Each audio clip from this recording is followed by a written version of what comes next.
आणि मग बाळंतपण झालेल्या बाईपासून ते बायपास झालेल्या बाबापर्यंत प्रत्येकाला द्यायला लागते ती थेरपी म्हणजे फिजिओथेरपी. मग असं जर कोर्सेस अवेलेबल आहेत, तर आपण एक न एक फक्त एमबीबीएस असं म्हणून काही भागणार नाही. माझ्या बघण्यात जे आहे 90% पोरांना एमबीबीएसच करायचंय. Doctor MBBS that's all. काय तू 40% मार्क पडले 12वीला, तुझं काय व्हायचंय आता? आता काय कुठेतरी दुकानात पुड्या बांधायला जा. हे जे काही बोललं जातं ना, त्याच्यामुळे आणखीन खच्चीकरण होतोय. मित्रांनो, मी तुम्हाला सांगू इच्छितो, काही फरक पडत नाही. सायन्स मधनं 12वी नंतर काय मिळतं? 1 medical, 2 engineering, 3 pharmacy, 4 architecture, 5 agriculture, 6 research field, 7 defence services, 8 merchant navy, 9 aviation field आणि 10 बायोटेक्नॉलॉजी. ही 10 फील्ड मेजरली सायन्स मधनं आपल्याला सगळ्यांना मिळण्यासारखी असतात 12वी नंतर. आमच्या इथं मुलांना काय माहितीये, mechanical, electrical, electronics, computer, IT, civil, संपलं इंजिनिअरिंग. असं नाहीच आहे. 70 ब्रँचेस आहेत इंजिनिअरिंगच्या या महाराष्ट्रात. 70 ब्रँचेस. शेअर मार्केटमध्ये जायचं, हे पैसा कमवायचा, डे ट्रेडिंग, दिवसाकाठी 4-5 हजार कुठे गेले नाहीत. हे सगळं एक भूलभुलैया, एवढं लक्षात ठेवा. स्पेशली युपीएससी, एमपीएससी सारख्या परीक्षा, या परीक्षांमध्ये सक्सेस रेट अतिशय कमी आहे. इथे कष्ट करणारे, ज्याला आपण घासू कुथू विद्यार्थी म्हणतो, असे विद्यार्थी आवश्यक आहेत. आणि मग जर तुम्ही खरंच कष्ट केले तर ही क्वालिफिकेशन्स मिळवणं अजिबात अवघड नाही. आणि नंतर विद्यार्थी ऑटोमॅटिकली इंडियन नेव्हीमध्ये इंजिनियर म्हणून जॉईन होतील. 12 लाखाचं पॅकेज वर्षाला.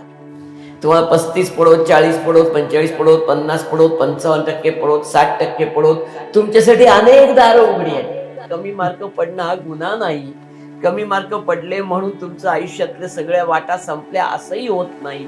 हे पहिल्यांदा लक्षात घ्या.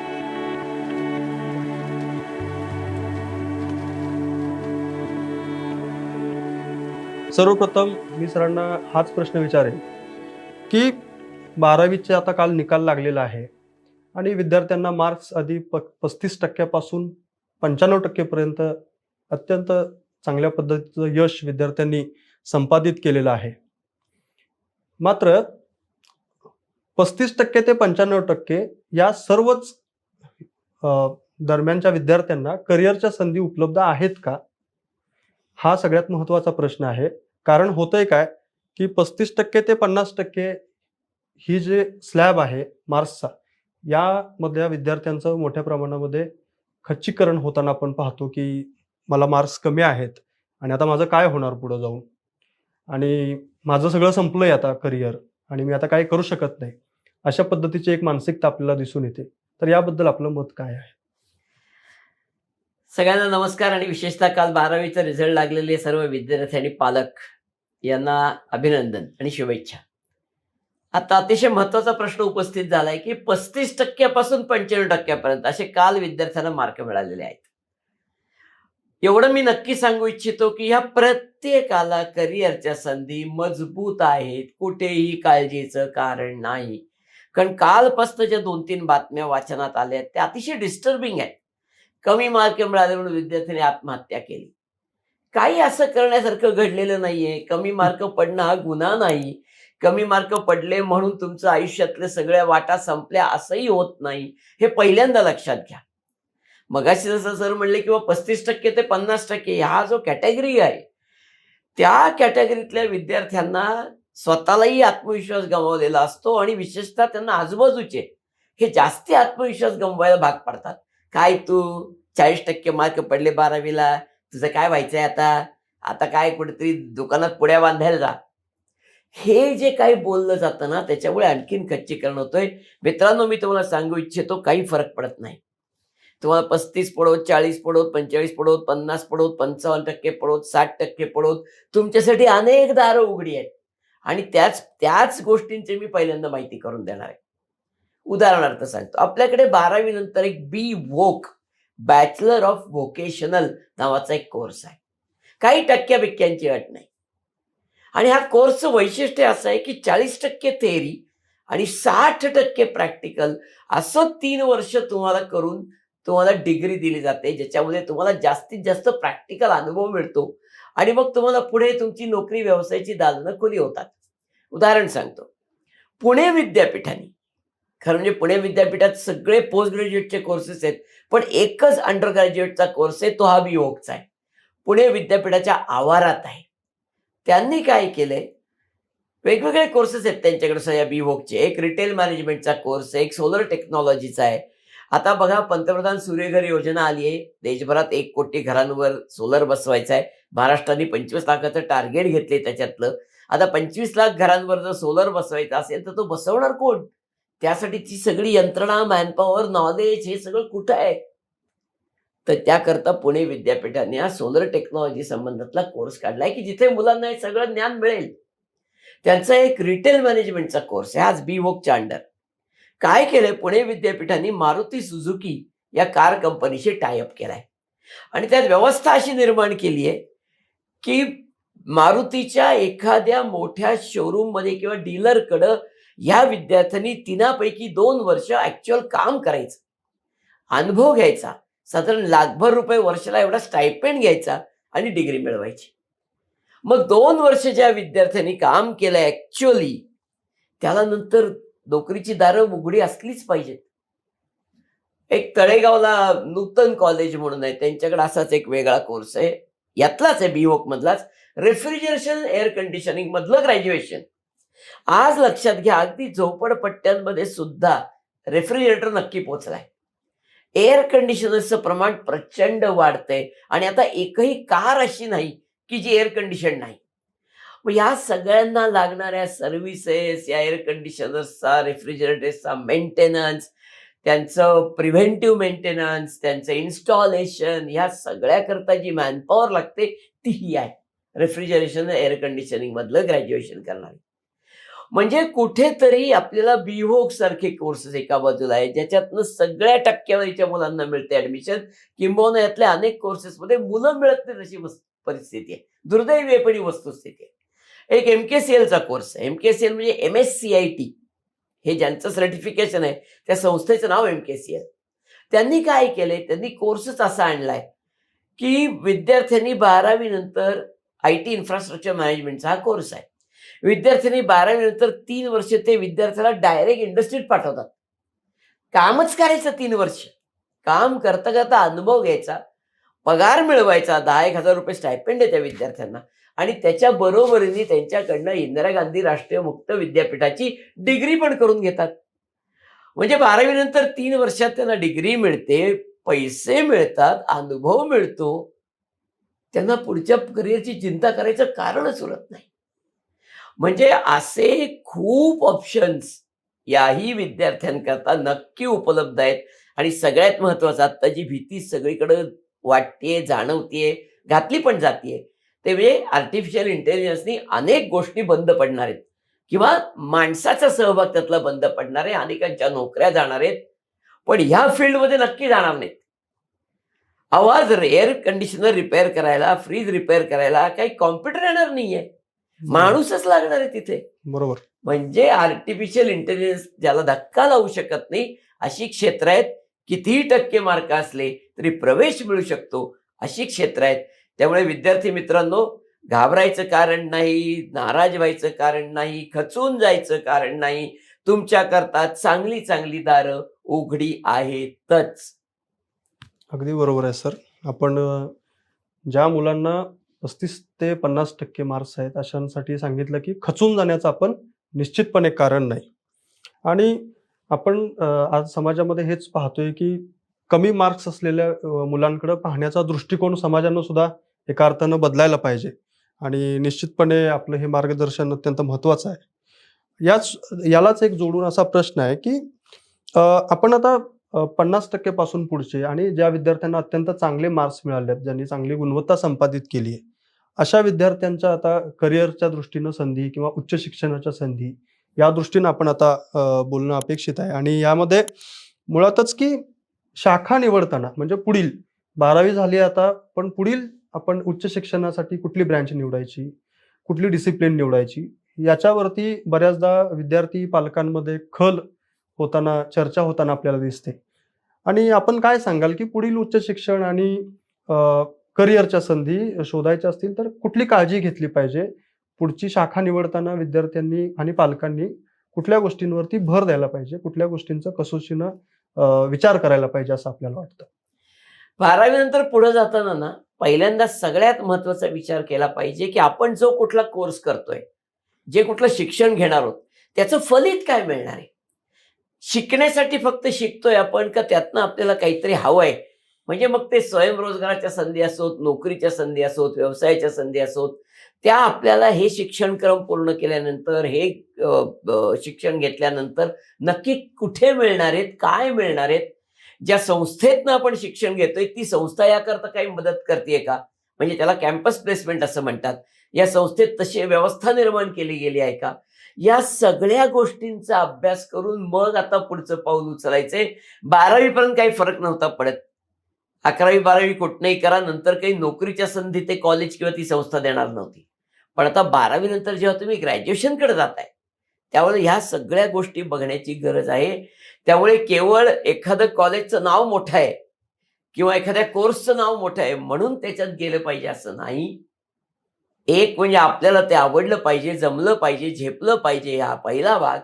आणि दुसरा, त्या कोर्सला, त्या इन्स्टिट्यूटमध्ये ऍडमिशन घेतल्यानंतर त्यांच्याकडनं आपल्याला जे हवंय ते ग्रॅज्युएशन नंतरच्या संधी, मग त्या नोकरीच्या असतील, त्या व्यवसायाच्या असतील, त्या उच्च शिक्षणाच्या असतील, ह्या मिळतात का? आणि त्याकरता त्या संस्था काय मदत करतात, हे बघितल्यावर मगच निर्णय घेणं हे अतिशय फायद्याचं असतं. बरोबर आहे सर. आपण आता सांगितलं त्या पद्धतीनं पुढील उच्च शिक्षण आणि करिअर निवडताना आपण त्याच्यातील नोकरीच्या संधी निश्चितपणे पाहायला पाहिजेत. आता 12वीचे जे विद्यार्थी पासआउट झालेले आहेत, त्याच्यामध्ये आपण पाहतो की सायन्स, आर्ट्स, कॉमर्स या 3 ब्रँचेस आहेत आणि या तिन्ही ब्रँचेसमध्ये वेगवेगळ्या प्रकारच्या संधी उच्च शिक्षणाच्या आणि करिअरच्या आपल्याला दिसून येतात. तर आपण स्टेप बाय स्टेप प्रत्येक ब्रँचमध्ये कुठल्या उच्च शिक्षणाच्या आणि नोकरीच्या संधी आहेत, याच्यावरती आपण सविस्तरपणे आपल्या सर्व प्रेक्षकांना अवगत करूया. आपण काय सांगाल की सायन्स म्हणजे विज्ञान शाखा जी आहे, ह्याच्यामध्ये उच्च शिक्षण आणि करिअरच्या संधी कशा आहेत आणि काळानुसार त्या कशा बदलतायत? म्हणजे सायन्स म्हटलं की आजपर्यंत असं होतं की मेडिकल आणि इंजिनिअरिंग याच्यावरती फार मोठ्या प्रमाणात भर पालक आणि विद्यार्थ्यांनी आजपर्यंत दिलेला आपण पाहिलेला आहे. मात्र याच्यामध्ये अजून ह्याच्या पलीकडे जाऊन काय बदल होत आहेत का? इतर नवीन संधी कशा निर्माण होत आहेत? आता आर्टिफिशियल इंटेलिजन्स सारखी एक कन्सेप्ट आहे, जी फार मोठ्या प्रमाणामध्ये यात सर्वच क्षेत्रांना प्रभावित करायला लागलेली आहे. तर या अनुषंगाने आपण सायन्स क्षेत्रासंदर्भात काय सांगाल, विज्ञान क्षेत्रासंदर्भात? सायन्समधनं 12वी नंतर काय मिळतं? 1 medical, 2 engineering, 3 pharmacy, 4 architecture, 5 agriculture, 6 research field, 7 defence services, 8 merchant navy, 9 aviation field आणि 10 बायोटेक्नॉलॉजी. ही 10 फील्ड मेजरली सायन्समधनं आपल्याला सगळ्यांना मिळण्यासारखी असतात 12वी नंतर. या प्रत्येक ठिकाणी खूप चांगल्या अपॉर्च्युनिटीज आहेत आणि प्रत्येक ठिकाणच्यासाठीच्या आपल्याला वेगवेगळ्या परीक्षा पण आहेत. म्हणजे जसं आता मुलांची नीट झालेली आहे मेडिकलसाठी, ती कंपल्सरी आहे. किंवा मुलांची आता जेईई आणि सीईटी या दोन्ही परीक्षा झालेल्या आहेत, ज्या इंजिनिअरिंगसाठी आवश्यक आहेत, ज्या फार्मसीसाठी आवश्यक आहेत, ज्या ॲग्रिकल्चरसाठी आवश्यक आहेत, किंवा आर्किटेक्चरसाठी नाटासारखी परीक्षा आहे ती आवश्यक आहे. त्यामुळे आपल्याला आता या वेगवेगळ्या परीक्षा आपल्या झालेल्या आहेत आणि आता आपण वाट बघतोय त्यांच्या रिझल्टची आणि मग त्यातनं पुढच्या वाटा आपल्या क्लिअर होणार आहेत. ह्याच्यात एक काही थोडी उदाहरणं मी आपल्याला देणार आहे. मेडिकल नीट लागणार, याच्यात वाद नाही. पण इथे मेडिकल म्हटलं ना की 90% पोरं, म्हणजे मी आता गेली 25 वर्ष करिअर काउन्सिलिंग करतोय, माझ्या बघण्यात जे आहे 90% पोरांना एमबीबीएसच करायचंय. Doctor, MBBS, that's all. नाही ना मिळणार सगळ्यांना ऍडमिशन. आपल्याला समजूनच घेतलं पाहिजे. कारण या महाराष्ट्रात 4,000-4,500 जागा आहेत फक्त गव्हर्नमेंट मेडिकल कॉलेजच्या. बसणारी पोरं 3 लाख. कसं कोष्टक जुळावं हो? पण मेडिकल म्हणजे फक्त एमबीबीएस, ही डोक्यातनं काढण्याची गरज आहे. अहो मेडिकल म्हणजे बीएमएस पण आहे, आयुर्वेदिक, बीएचएमएस पण आहे, होमिओपॅथी. कमी नीट स्कोरला ऍडमिशन आजही मिळते त्याच्यामध्ये. आणि आता लोकांचा थोडा प्रेफरन्स बदलत चाललाय. आता रोग झाल्यावर औषधं घेण्यापेक्षा रोग होऊ नये म्हणून औषधं घेण्याचं प्रमाण हे वाढतंय आणि त्याच्यासाठीच्या आवश्यक गोष्टी या होमिओपॅथी किंवा आयुर्वेदिक मधनं त्यांना नक्की मिळू शकतायत. सो आपला दृष्टिकोन बदलायला पाहिजे. की फक्त मी एमबीबीएस किंवा फार तर फार बीडीएस मध्ये डेंटिस्ट्री करीन, नाही तर मला नाहीच करायचं काही, हे बदलायला पाहिजे. अजून एक ब्रांच आहे त्याच्यात. त्याचं नाव जरा वाईट आहे. म्हणजे इंग्लिश नाव चांगलं आहे व्हेटरनरी सायन्स, मराठीतलं नाव आहे जनावरांचं डॉक्टर.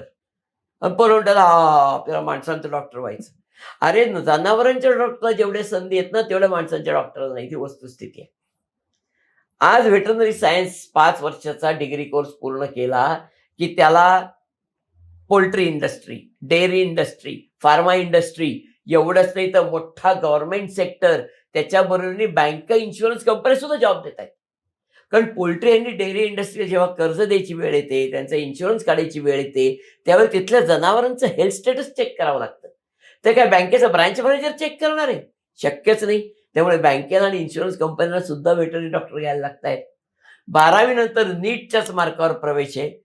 400-450 मार्काला प्रवेश मिळण्याची शक्यता खूप जास्त आहे. 5च कॉलेज सगळी गव्हर्नमेंटची.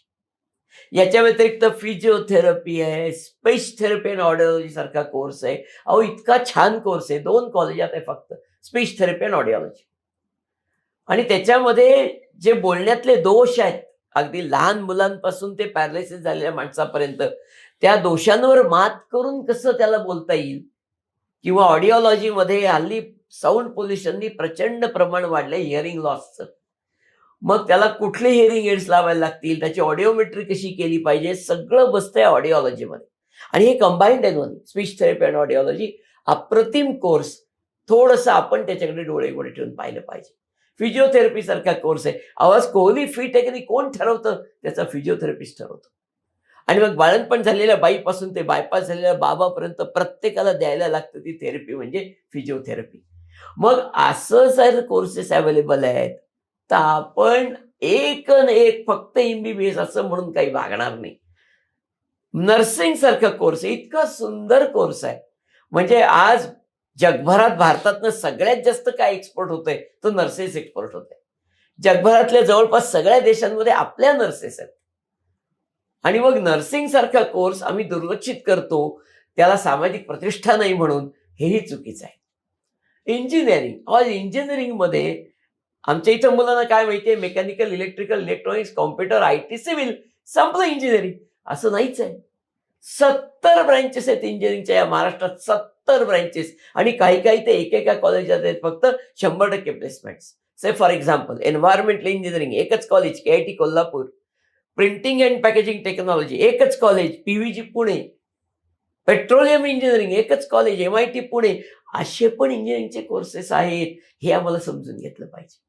त्यामुळे आता जेव्हा मुलं हे 12वीच्या सीईटी, जेईचे सगळ्याचे निकाल लागल्यानंतर ती प्रोसेस जेव्हा सुरू होईल, त्या प्रोसेसमध्ये भाग घेताना आपल्याला या सगळ्याची माहिती करून घ्यायला लागेल, की कुठले कोर्सेस कुठे आहेत, त्याचे प्रोसेस काय, त्याचे मुख्य म्हणजे त्याचे वैशिष्ट्य काय, प्लेसमेंटच्या संधी काय, हे बघणं अत्यंत आवश्यक आहे.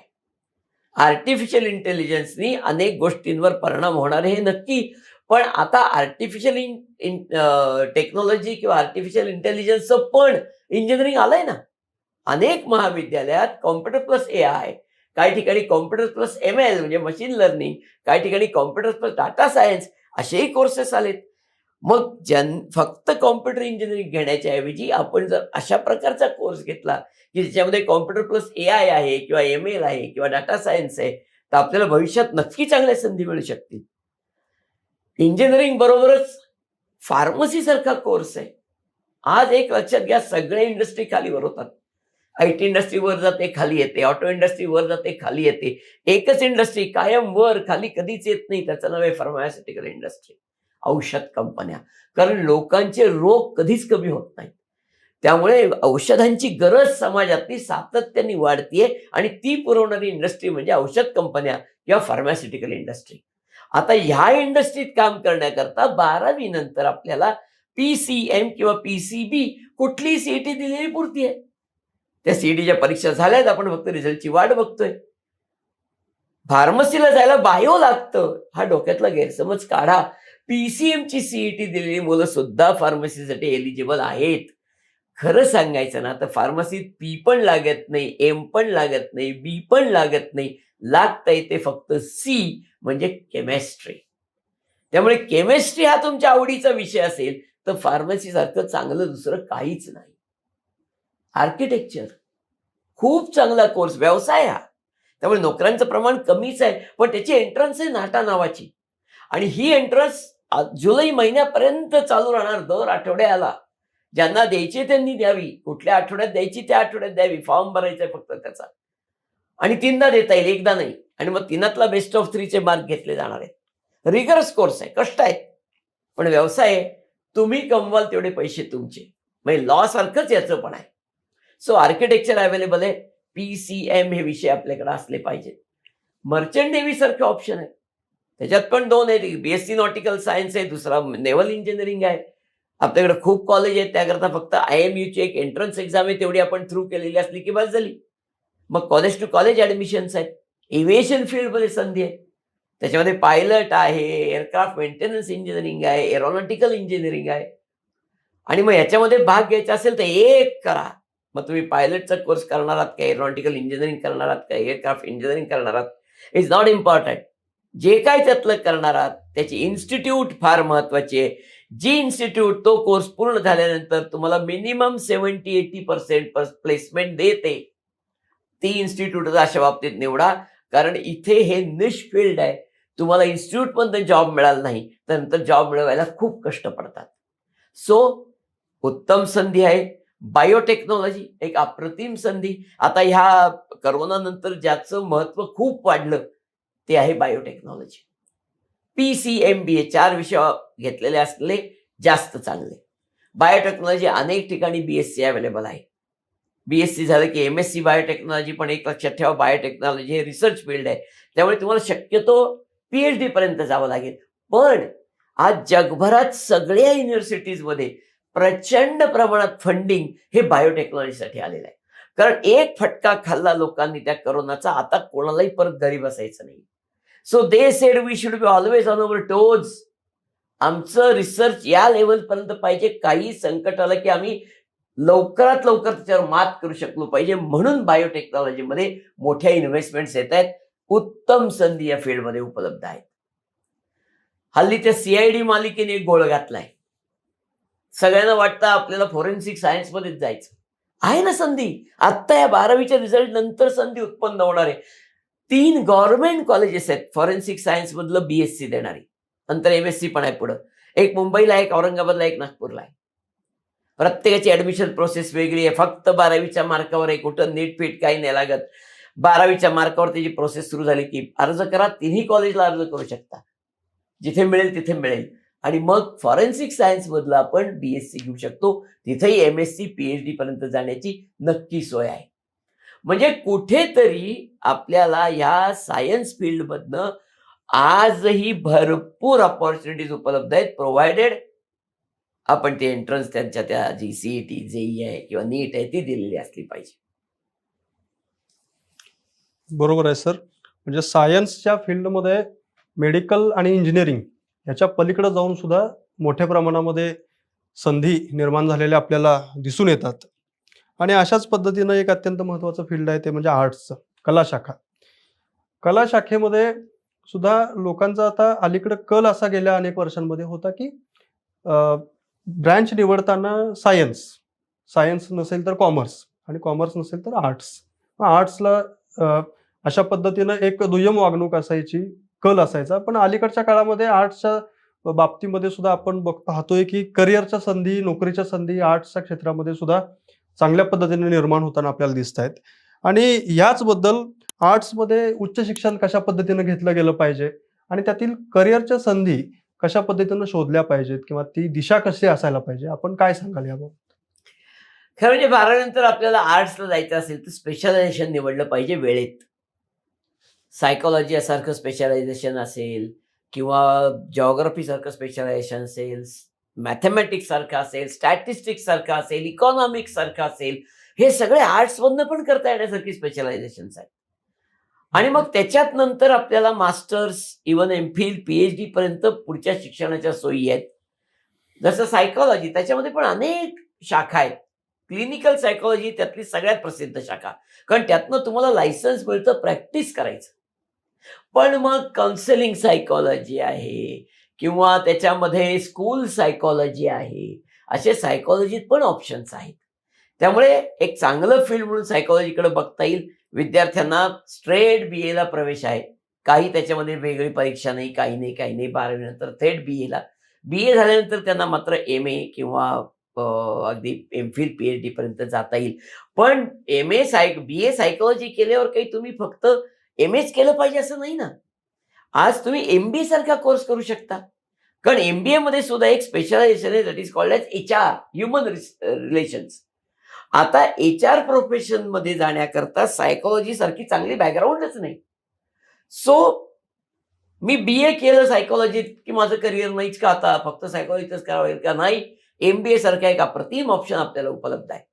Same thing is true with all options. जॉग्राफीमध्ये करा, तुम्ही मॅथमॅटिक्समध्ये करा, स्टॅटिस्टिक्समध्ये करा. ग्रॅज्युएशन नंतर तुम्हाला MBA नक्की अवेलेबल आहे. There is one more course available after graduation commonly सगळ्यांना, that is called as law. 3 वर्षाचा लॉ आहे ग्रॅज्युएशन नंतर. सगळ्यांना उपलब्ध आहे. कोणचंही तुम्ही ग्रॅज्युएशन करा, तुम्ही कशातनंही BA करा, लॉ तुम्हाला उपलब्ध आहे. तिसरं क्वालिफिकेशन या ग्रॅज्युएशन नंतर उपलब्ध आहे ते आहे मास कम्युनिकेशन. आत्ता परिस्थिती अशी आहे, तुम्ही बाहेर कोपऱ्यावर एखाद्या पेपर स्टॉलवर गेलात तर 100पेक्षा जास्त पेपर, मासिकं, पाक्षिकं, साप्ताहिकं बघायला मिळतील. तुम्ही रेडिओ ऑन करा, 50 FM चॅनल आहेत. टीव्हीचा आता इतके चॅनल झालेत की आता दुसरा रिमोट घ्यायला लागेल का काय, अशी परिस्थिती निर्माण झाली. आणि ह्या सगळ्याच्या वर जाऊन बसलाय तो आहे social media. WhatsApp, Twitter, Facebook, Insta and so on and so fourth. या सगळ्याचं मॅनेजमेंट ज्याच्यात आहे that is called age mass communication. आणि ग्रॅज्युएशन नंतर तर खूप संधी आपल्याकडे आहेत. मग तो एक ऑप्शन हा ग्रॅज्युएशन नंतर या सर्व विद्यार्थ्यांना उपलब्ध आहे. आणि चौथा आहे MSW, master of social work. आज सरकारच्या एका कायद्यामुळं बहुसंख्य इंडस्ट्रीज ज्या प्रॉफिटमध्ये आहेत त्यांना 2% त्यांच्या प्रॉफिटच्या एवढे पैसे CSR मध्ये, कम्युनिटी सर्व्हिसमध्ये घालवावे लागतात, खर्च करावे लागतात. पैसे आहेत त्यांच्याकडं, खर्च कसे करायचे माहित नाही. आणि त्याच्याकरता एक वेगळं डिपार्टमेंट केले, CSR डिपार्टमेंट. त्याच्यामध्ये ही सगळी मुलं घेतली जात आहेत जी ग्रॅज्युएट झालेली आहेत वेगवेगळ्या फील्डमधनं. त्यामुळे हे पण आपल्याकडे उपलब्ध असलेलं आहे. त्यामुळे आर्ट्सला गेलं म्हणजे संपलं, भिंतीवर लावायची डिग्री असं समजण्याचं काही कारण नाही. बरोबर आहे सर. म्हणजे आर्ट्समध्ये सुद्धा आपल्याला आता लिंग्विस्टिक कोर्सेस सुद्धा अवेलेबल आहेत. विशेषतः काही राष्ट्रांसोबत आपल्या देशाचे MOU सुद्धा आहेत. जर्मन असेल, जॅपनीज लँग्वेज. आणि या लिंग्विस्टिक कोर्सेसमधून सुद्धा आपल्याला नोकरीच्या संधी निश्चितपणे येत्या काळात दिसून येत आहेत. आणि आता आपण कॉमर्सच्या बाबतीत बोलूया, वाणिज्य शाखा. आणि वाणिज्य शाखेमध्ये आता GST सारखा विषय आलेला आहे अलीकडं. म्हणजे शासनाची जशा पद्धतीनं धोरणं बदलत आहेत त्या पद्धतीनं करिअरच्या संधी सुद्धा बदलायला लागल्यात. त्यामुळे या कॉमर्सच्या क्षेत्रामध्ये शेअर मार्केट हा सुद्धा एक आता अत्यंत झपाट्यानं समोर येत असलेला विषय आहे. विशेषतः कोरोना काळानंतर शेअर मार्केटमध्ये मोठ्या प्रमाणात अनेक तरुण आपल्याला उतरलेले दिसतात. तर या कॉमर्स आणि वाणिज्य शाखेतील उच्च शिक्षण आणि नोकरीच्या करिअरच्या संधी या संदर्भात आपण काय सांगा? कॉमर्समधनं सुद्धा भरपूर संधी आहेत हे आपण पहिल्यांदा लक्षात घेतलं पाहिजे. प्रोफेशनल क्वालिफिकेशन्स आहेत. जशी डॉक्टर इंजिनिअरिंग प्रोफेशनल क्वालिफिकेशन्स आहेत तसं CA, chartered accountant, CS, company secretary, CMA, cost and management accountant अशी प्रोफेशनल करिअर्स आहेत. आणि ही सगळी 12वी नंतर आहे. हा एंट्रन्स एक्झाम आहे प्रत्येकाची, त्याला फाउंडेशन एक्झाम म्हणतात. आणि त्या एक्झाम मध्ये तुम्हाला यश आलं की तुम्हाला पुढे इंटरमिजिएट आणि फायनल अशा 2 टप्पे त्याच्यातले पार करावे लागतात. हे सोपं नक्की नाहीये, हे मी मान्यच करतो, पण अशक्य नक्कीच नाहीये. याचा रिझल्ट पर्सेंटेज कमी आहे ही वस्तुस्थिती आहे. पण इथे आईन्स्टाईन लागत नाही ही पण वस्तुस्थिती आहे. इथे कष्ट करणारे, ज्याला आपण घासू कुथू विद्यार्थी म्हणतो, असे विद्यार्थी आवश्यक आहेत. आणि मग जर तुम्ही खरंच कष्ट केलेत तर ही क्वालिफिकेशन्स मिळवणं अजिबात अवघड नाही. आणि मग या क्वालिफिकेशनच्या जोरावर एम्प्लॉयमेंट आणि सेल्फ एम्प्लॉयमेंट दोन्हीच्या संधी क्वालिफिकेशन पूर्ण झाल्याबरोबर तुम्हाला उपलब्ध आहेत. आणि चांगलं पॅकेज, म्हणजे हल्ली पॅकेजच्या भाषेत बोलावं लागतं, साधारण स्टार्टिंग पॅकेज 6-6.5 लाखाचं मिळू शकतं. जे इंजिनियरला सुद्धा हल्ली स्टार्टिंग पॅकेज 4-5 लाखाचं आहे. म्हणजे कॉमर्समधनं जाऊन हे होऊ शकतं. कॉमर्समधनं अजून संधी आहेत. जसं तुम्ही BCom करा, किंवा BBA करा 12वी नंतर, तुम्हाला MBAचा ऑप्शन उपलब्ध आहे. अर्थात MBAला जाण्याकरता तुम्हाला वेगळी एंट्रन्स द्यावी लागेल. पण आज MBA मध्ये इतके ऑप्शन्स निर्माण झालेत. सप्लाय चेन मॅनेजमेंट पासून ते अगदी बँकिंग अँड फायनान्शियल मॅनेजमेंट पर्यंत, इन्शुरन्स मॅनेजमेंट पर्यंतचे ऑप्शन्स आज MBA मध्ये उपलब्ध झालेले आहेत. सो MBA सारखा कोर्स आहे किंवा हल्ली काय झालंय की मोठ्या कंपन्या सोडल्या तर बाकीच्यांना काही CA BA रोजच्या कामाला ठेवणं परवडत नाही. त्यांना लागतो अकाउंटंट. मग हे अकाउंटंट तयार करणारे सुद्धा आता इन्स्टिट्यूट्स आहेत. आणि मग तिथे तुम्ही साइड बाय साइड प्रशिक्षण घेतलं तर तुम्ही अकाउंटंट होऊ शकता. थोडं करिअर स्लो आहे, मला मान्य आहे, पण slow and steady wins the race. त्यामुळे 4-5 वर्ष तुम्ही घातलीत अकाउंटंट म्हणून तर तुम्ही 50-60 हजाराला पोहोचूच शकता. सो अकाउंटंट सारखा कोर्स आहे की ज्या माध्यमातून विद्यार्थ्यांना पुढे जाऊन आपलं करिअर करता येतं. CFA सारखा कोर्स आहे, चार्टर्ड फायनान्शियल अकाउंटन्सी, त्याच्यातही विद्यार्थ्यांना करिअर करता येतं. शेअर मार्केटमध्ये करिअर आहे, पण इथे मात्र माझा वर्ड ऑफ कॉशन आहे. काय झालंय, मी हल्ली जिथे जिथे करिअर काउन्सिलिंगच्या सेमिनारला जातो, एक प्रश्न कायम आहे, सर ते आपल्याला क्विक मनी पाहिजे. शेअर मार्केटमध्ये जायचं, हे पैसा कमवायचा, डे ट्रेडिंग, दिवसाकाठी 4-5 हजार कुठे गेले नाहीत. हे सगळं एक भूलभुलैया, एवढं लक्षात ठेवा. जर दिवसाकाठी 4-5 हजार शेअर मार्केटमध्ये उतरलेल्या प्रत्येकाला मिळत असते तर या देशामध्ये कोणीही कसलंच दुसरं काम केलं नसतं. साधा रिक्षा तुम्हाला रस्त्यावर मिळणार नाही, कारण तो तरी कशाला उन्हातान्हात फिरून 15-20 हजारासाठी एवढे कष्ट करेल. हे खोटं आहे. तेव्हा मित्रांनो, खूप केअर घ्या याच्यामध्ये. शेअर मार्केट हे नेहमीच त्यांनी लिहिलेलंच असतं रिस्क आहे म्हणून. ती रिस्क लक्षात घेतली पाहिजे. त्यामुळे तुमचं हे वय नाही आता शेअर मार्केटमध्ये फुलप्लेट झोकून देण्याचं. तुम्ही जरूर करा, पण एक साईड म्हणून करा. त्याच्यात पूर्णपणे झोकून देऊ नका. तुमचं मेन स्ट्रीम हा वेगळाच असला पाहिजे, एवढं फक्त लक्षात ठेवा. अगदी बरोबर आहे सर. आणि कॉमर्सच्या क्षेत्रामध्ये आपण वाणिज्य शाखेमध्ये असं पाहतो की अलीकडच्या काळामध्ये ज्या पद्धतीनं अकाउंट्स आणि GSTचे अकाउंट्स विशेषतः आहेत, आणि ह्या अकाउंट मेंटेन करण्यासाठी मोठ्या प्रमाणामध्ये वर्कफोर्स लागतोय, आणि त्यासाठी आपण सांगितलं त्या पद्धतीनं इन्स्टिट्यूट सुद्धा चांगल्या पद्धतीच्या आता अवेलेबल असताना दिसत आहेत. आपला पुढचा प्रश्न असा आहे की आता ह्या तिन्ही ब्रँचेस असतील, सायन्स असेल, आर्ट्स असेल आणि कॉमर्स असेल, ह्याच्यानंतर सुद्धा आता पुढं डिफेन्स मधल्या संधी आहेत, ज्यामध्ये आपण आता सांगितलं की सायन्स मधल्या विद्यार्थ्यांना तिकडं जाता येतं, आणि यासोबतच काही आर्मीच्या भरती असतात, याच्यामध्ये विद्यार्थ्यांना जाता येतं. 12वीच्या विद्यार्थ्यांना NDAची सुद्धा एक चांगल्या पद्धतीची संधी आपल्याला दिसते. आणि याच्यासोबतच एक आहे की स्पर्धा परीक्षा, म्हणजे UPSC, MPSC, बँकिंगच्या एक्झाम. तर ह्या सगळ्या परीक्षा आणि ह्या सगळ्या भरती, पोलीस भरती आहे, मग हे सुद्धा विद्यार्थी अलीकडच्या काळामध्ये चांगल्या पद्धतीनं ध्येय ठेवतात आणि त्या दृष्टीने प्रयत्न करतात. तर अशा विद्यार्थ्यांना आपण काय सांगाल? याच्यामध्ये 2 भाग करूया आपण. एक म्हणजे डिफेन्स करिअर, दुसरं म्हणजे आदर्श स्पर्धा परीक्षा. डिफेन्स करिअर 12वी नंतर मुलांना 4 आणि मुलींना 3 डायरेक्ट ऑफिसर होण्याच्या संधी आहेत. कॉमन काय त्या पहिल्यांदा बघूया. आर्म फोर्सेस मेडिकल कॉलेज, जगातलं देशातलं एकमेव मेडिकल कॉलेज जिथं शिक्षण ऑलमोस्ट फुकट आहे, आणि ते पुण्यात आहे. 110 मुलं 40 मुली दरवर्षी घेतल्या जातात तिथे, पण त्याला नीट परीक्षेतलेच मार्क धरले जातात. दुसरा NDA, नॅशनल डिफेन्स अकॅडमी, राष्ट्रीय संरक्षण प्रबोधिनी खडकवासला. इथे दर 6 महिन्याला 370 मुलं आणि 30 मुली आत घेतल्या जातात, आणि त्याकरता वेगळी एंट्रन्स एक्झाम आहे त्यांची. आत्ता 28 मेला त्याची जाहिरात येणार आहे, सप्टेंबरच्या परीक्षेची. आत्ता 12वी झालेली मुलं सुद्धा वयात बसत असतील तर त्याला नक्की ट्राय करू शकतात. परीक्षेला 3च विषय आहेत, इंग्लिश, जनरल नॉलेज आणि मॅथमॅटिक्स. याच्यातनं तुम्ही थ्रू झालात की तुम्हाला एक इंटरव्ह्यू द्यावा लागतो. तो थोडा टफ आहे, त्याला SSB इंटरव्ह्यू असं म्हणतात.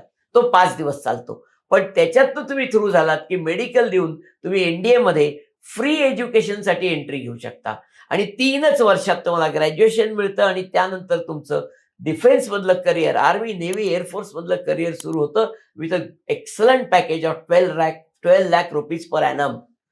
तिसरी संधी इंजिनिअरिंगची आहे, जी मुलं मुली दोघांना आहे. केरळमध्ये आहे नेव्हल इंजिनिअरिंग, म्हणजे नेव्हीचं इंजिनिअरिंग कॉलेज आहे. त्यांची रिक्वायरमेंट एवढीच आहे, जाहिरात यायची अजून, लक्ष ठेवा विद्यार्थ्यांनो त्याच्यावर. रिक्वायरमेंट एवढीच आहे की 12वीला बोर्डाला 70% marks in physics, chemistry, mathematics असले पाहिजेत.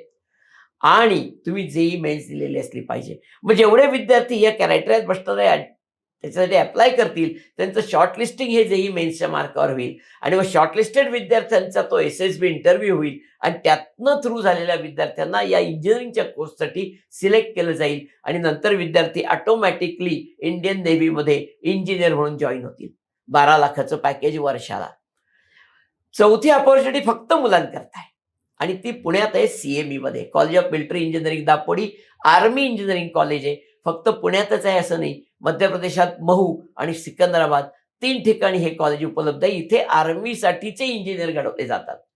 Entry criteria 60% marks in PCM in boards. पण तुम्ही जेई मेन्स दिलेली असली पाहिजे, कारण त्या जेई मेन्सच्या मार्कावर शॉर्टलिस्टिंग, शॉर्टलिस्टेड कॅन्डिडेटचा SSB इंटरव्ह्यू आणि तो झाल्यानंतर मेडिकल होऊन तुम्हाला या कॉलेजमध्ये प्रवेश आहे. अख्खं शिक्षण फुकट आहे. शिक्षण पूर्ण झाल्यानंतर तुम्हाला इंडियन आर्मीमध्ये ऍब्सॉर्ब केलं जातं. सो या एक प्रकारच्या संधी. दुसऱ्या ज्या आहेत त्या स्पर्धा परीक्षा, अर्थात डिफेन्स मधल्या संधी ग्रॅज्युएशन नंतर पण आहेतच. मुलं मुली दोघांसाठी आहेत. तुम्ही CDS सारखी परीक्षा दिलीत तर तुम्हाला आर्मी, नेव्ही, एअरफोर्स सगळीकडे जाण्याची संधी ग्रॅज्युएशन नंतर पण आहे. अधिकारी म्हणून AFCAT नावाची परीक्षा दिलीत तर तुम्हाला इंडियन एअरफोर्समध्ये जाण्याची संधी मिळू शकते. सो 12वी ग्रॅज्युएशन नंतरही या संधी मुलं मुली दोघांसाठी आहेत. बाकीच्या स्पर्धा परीक्षांकडे येताना इथे मी माझा दृष्टिकोन मांडणार आहे. तो सगळ्यांना पटेल असं नाही. एस्पेशली UPSC, MPSC सारख्या परीक्षा, ह्या परीक्षांमध्ये सक्सेस रेट अतिशय कमी आहे. UPSCचा रेट बघूया आपण. 16 लाख पोरं साधारण बसणार आहेत UPSCच्या प्रिलिमला. त्यातली 60-70 हजार पोरं मेन्सला सिलेक्ट होणार, त्यातली 2000 पोरं इंटरव्ह्यूला सिलेक्ट होणार, त्यातली 800 पोरं फायनल सिलेक्शन होणार. 16 लाख टू 800 हे प्रमाण लक्षात घ्या. त्यामुळे किती वर्ष त्याच्यात घालवायची याचा विचार करण्याची गरज आहे. Same thing is true with MPSC. आता गेल्या वर्षी 2 वर्षापूर्वी तलाठी भरतीची जाहिरात आली होती. 4,500 तलाठी भरायचे होते. 12.5 लाख अर्ज आले. म्हणजे कॉम्पिटिशन किती आहे बघा. त्यामुळे कुठेतरी याचा विचार आपल्याला केलाच पाहिजे जेव्हा या स्पर्धा परीक्षांचा विचार करतो. पण स्पर्धा परीक्षा म्हणजे फक्त UPSC, MPSC नाही. बँकिंगच्या एक्झाम्स जे IBPS घेते, इन्शुरन्स कंपन्यांच्या दरवर्षी जाहिरात येतात त्यांच्या परीक्षा, त्याच्यानंतर केंद्र सरकारचं MPSC जे आहे, स्टाफ सिलेक्शन कमिशन, त्यांच्या परीक्षा, डिफेन्समध्ये ग्रॅज्युएशन नंतर जातानाच्या द्यायला लागणाऱ्या परीक्षा, या सगळ्यांचं सिलेबस आणि विषय सेम आहेत. आणि त्याच्यामध्ये काय आहे, English, general knowledge, reasoning ability म्हणजे लॉजिक आणि general mathematics up to 10th एवढे 4च सब्जेक्ट आहेत. या 4 सब्जेक्टच्या अभ्यासावर आपल्याला या सगळ्या परीक्षा मिळणार आहेत. सो सगळ्यांनीच UPSC, MPSC साठी प्रयत्न करण्याऐवजी काही जणांनी या परीक्षांवर जर फोकस केला तर 12वी पासून 3 वर्ष अभ्यास करा.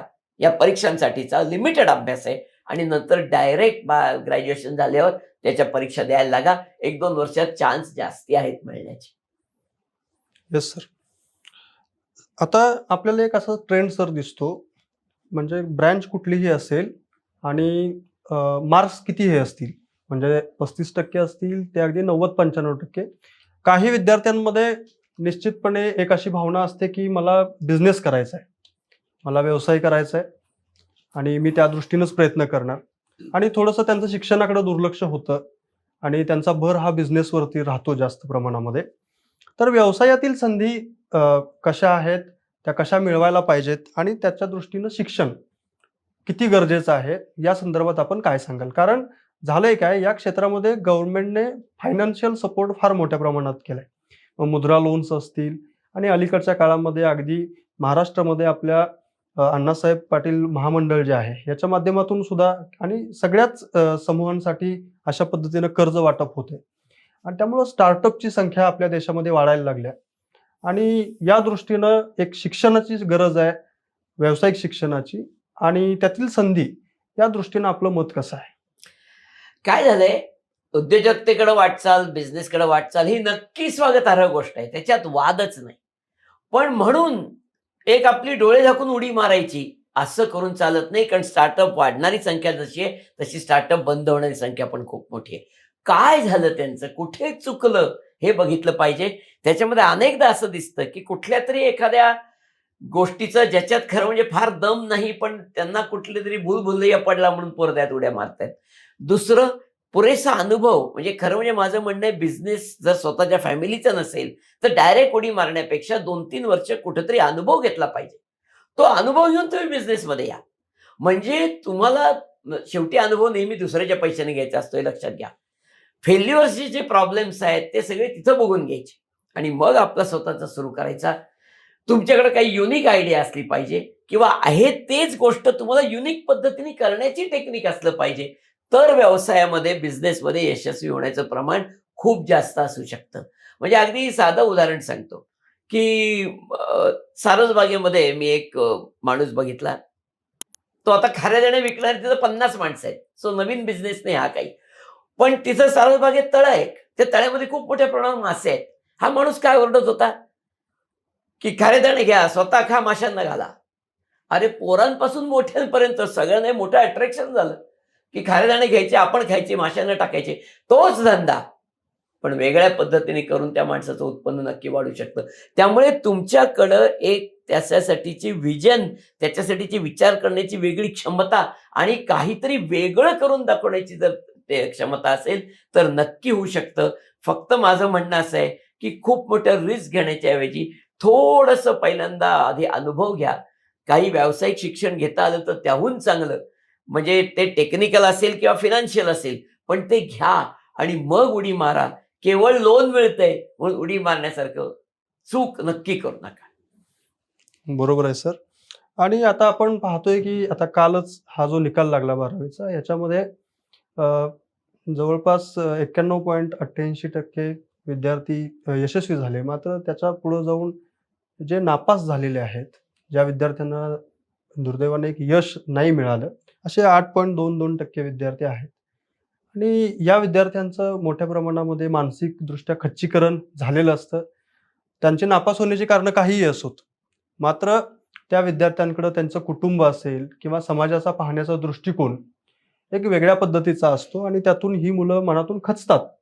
अनेकदा विद्यार्थी स्वतःचं काहीतरी बरं वाईट करून घेतात, नुकसान करून घेतात, असं सुद्धा आपण पाहतो. तर या विद्यार्थ्यांना आपण काय सांगाल? मी एवढं नक्की सांगेन, की खचण्यासारखं काही नाही. हे बघा आता परत तुमची नवीन पुढची एक्झाम, सप्लिमेंटरी एक्झाम साधारणपणे जुलैमध्ये होणार आहे. फॉर्म भरा आत्ताच. जे काय तुमचं कमी पडलं होतं ते आत्ता पुढचे 2-2.5 महिने तुमच्याकडे आहेत. Supplementary exam.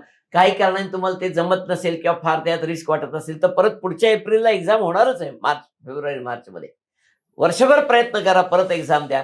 त्याच्यात काहीही प्रॉब्लेम नाही. 1 वर्ष माणसाच्या आयुष्यातलं नापास झाल्यामुळे जरी गेलं, तरी काही फरक पडत नाही. कारण आपलं फ्रुटफुल लाईफ साधारण 35-37 वर्षांचं आहे.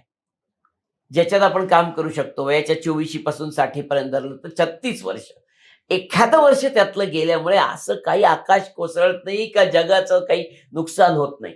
फक्त धीर सोडू नका. याचं उलटं माझं म्हणणं आहे, की आपण अपयश आलंय ना, आपण दुप्पट जोराने, दुप्पट जोमाने आपण त्याच्यावर कामाला लागलं पाहिजे. जेणेकरून आपल्याला यश तर मिळेलच, पण ते चांगलं यश असेल. आणि मग आपण मगाशी म्हटलो ते 35% पासून 95% पर्यंत सगळ्यांना संधी आहेत. त्यामुळे तुम्ही एकदा फक्त तेवढं पास झालात, की तुम्हाला नक्की संधी उपलब्ध आहेत, इन स्पाइट ऑफ तुमचं 1 वर्ष नापास असणं. बरोबर आहे सर. आणि आपला आता एक अत्यंत महत्त्वाचा प्रश्न असा आहे, की उच्च शिक्षण आणि करिअरच्या निवडीबाबत विद्यार्थी आणि पालकांमध्ये अनेकदा मतमतांतरं असतात. त्यांना पालकांना एक अपेक्षा असते, की विद्यार्थ्यांना हेच करिअर निवडलं पाहिजे आणि विद्यार्थ्यांना असं वाटत असतं, की मी एक दुसरं करिअर जे त्याच्या आवडीचं आहे ते निवडावं आणि याच्यामधून अनेकदा विद्यार्थी आणि पालकांमध्ये मतभेद होत असतात आणि अगदी असं आपण म्हणू शकतो, की विद्यार्थ्यांवरती पालक एवढ्या मोठ्या प्रमाणामध्ये अपेक्षा लादत असतात, की विद्यार्थ्यांचा काय आता प्रेशर कुकर होतोय का काय? असं आपल्याला वाटून जातं. तर या बाबतीमध्ये आपण काय सांगाल, की ह्यामध्ये त्यांनी एक सेफ वे कसा शोधला पाहिजे आणि विद्यार्थी आणि पालकांनी एकमत कसं घडवलं पाहिजे, संवाद कसा साधला पाहिजे? नाही, याला अत्यंत महत्वाचं म्हणजे मुळात पहिला कुटुंबातला संवाद अस्तित्वात असणं आवश्यक आहे. मी म्हणतो तीच पूर्व दिशा, असं ना मुलांनी म्हणावं ना पालकांनी म्हणावं. समोरासमोर बसावं. तुझं काय म्हणणं आहे? माझं काय म्हणणं आहे? मी असं का म्हणतोय? तू असं का म्हणतोयस? हे समजून घेऊन जे खरं असेल, जे योग्य असेल, जे काळाच्या ओघात टिकणारं असेल, तेच स्वीकारावं. म्हणजे पालकांचा अनुभव आहे त्यामुळे त्यांना काही वाटत असतं की बाबा हा म्हणतोय त्यातनं पुढे काही होण्यासारखं नाहीये, जॉब मिळेल की नाहीची खात्री नाही, त्यापेक्षा तू हे केलंस तर तुला जॉब मिळू शकतो. मुलगा म्हणतो अहो याच्यात मला इंटरेस्टच नाही तर मी हे करूच शकणार नाहीये. हे कुठंतरी समोरासमोर येऊन जोपर्यंत एकत्र बसून त्याच्यावर विचार विनिमय करून तोडगा काढत नाही, तोपर्यंत हे प्रॉब्लेम्स येत राहतील. त्यामुळे माझं म्हणणं असं आहे की याकरता कुटुंबामध्ये एक संवाद असणं आणि त्यांनी या विषयावर एकत्र बसून निर्णय घेणं. म्हणजे आत्ता बघा भारत पाकिस्तानमध्ये एवढा तणाव आहे, म्हणजे प्रेशर कुकरच्या पेक्षा जास्ती तणाव आहे. तरी काल भारत पाकिस्तानच्या उच्चाधिकाऱ्यांची बंद दाराआड मीटिंग झालीच. म्हणजे कुठेतरी ते डिफ्यूज करायचे प्रयत्न त्या लेवलला आत्ताही सुरू आहे. आणि मग त्याच्यापेक्षा कुटुंब मोठं झालं का काय? मग हे जर होऊ शकतं तर कुटुंबात हे डिफ्युजन का होत नाही? थोडेसे इगोज सगळ्यांनीच बाजूला ठेवले पाहिजेत आणि सगळ्यात महत्वाचं म्हणजे संवाद साधून त्यातनं मार्ग निवडण्याचा जर प्रयत्न केला तर निश्चितपणे अशा प्रकारचे चुकीचे निर्णय होणं किंवा खूप प्रेशराईज झाल्यासारखं वाटणं या दोन्ही गोष्टी होणार नाही. नक्की सर. सरांनी अत्यंत प्रभावी भाषेमध्ये आपल्याला सर्वच क्षेत्रांमधील विविध नोकरीच्या संधी, उच्च शिक्षणातील विविध पर्याय याच्यावरती अत्यंत सखोलपणे मार्गदर्शन केलं. आणि एक गोष्ट निश्चितपणे आपल्या लक्षात आली असेल की अगदी 35% पासून 95% पर्यंत मार्क्स जरी असतील तरी प्रत्येक विद्यार्थ्याला, प्रत्येक मुलाला नोकरीच्या, उच्च शिक्षणाच्या अगदी चांगल्या पद्धतीच्या संधी आज आपल्या देशामध्ये उपलब्ध आहेत, आपल्या महाराष्ट्रामध्ये उपलब्ध आहेत.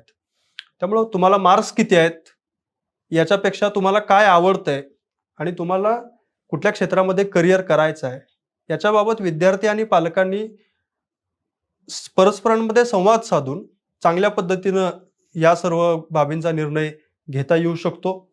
त्यामुळे 12वीच्या निकालामध्ये आपल्याला किती मार्क्स पडलेत यापेक्षा सुद्धा आपली आवड आणि आपली अभ्यास करण्याची कुवत पाहून विद्यार्थ्यांनी आणि पालकांनी उच्च शिक्षण आणि करिअरच्या संधींबाबत निर्णय घेतला पाहिजे. आणि वेगवेगळ्या क्षेत्रामध्ये ज्या सर्व संधी आहेत याच्याबद्दल सुद्धा विद्यार्थ्यांनी चांगल्या पद्धतीनं मार्गदर्शन घेतलं पाहिजे. आणि आजच्या या पॉडकास्टच्या निमित्तानं वेलणकर सरांनी अत्यंत प्रभावी भाषेमध्ये आणि अत्यंत दिलखुलासपणे आपल्या करिअरच्या सगळ्या संधी त्यांनी उलगडून सांगितल्या. आणि फक्त मेडिकल इंजिनिअरिंग ह्याच्यामध्येच न अडकता वेगवेगळ्या क्षेत्रामध्ये आर्ट्स असेल, कॉमर्स असेल, डिफेन्स असेल, स्पर्धा परीक्षा असतील आणि सगळेच व्यावसायिक शिक्षण असेल याच्यामधल्या संधी सुद्धा अत्यंत चांगल्या पद्धतीनं त्यांनी आपल्या सर्वांना अवगत करून दिल्या. याबद्दल मी वेलणकर सरांचं मनपूर्वक आभार मानतो. आणि हा पॉडकास्ट आपल्याला कसा वाटला, आपल्याला याच्याबद्दल अजून काय प्रश्न आहेत हे या कमेंट बॉक्समध्ये नक्की सांगा. आणि आमचं हे विषयच भारीचं यूट्यूब चॅनेल सबस्क्राईब करा. आमचं फेसबुकला सुद्धा विषयच भारी FB म्हणून फेसबुक पेज आहे, ते सुद्धा नक्की फॉलो करा. आणि आपल्या सर्वच प्रेक्षकांचं मी पुन्हा एकदा आभार मानतो, वेलणकर सरांचा आभार मानतो आणि धन्यवाद.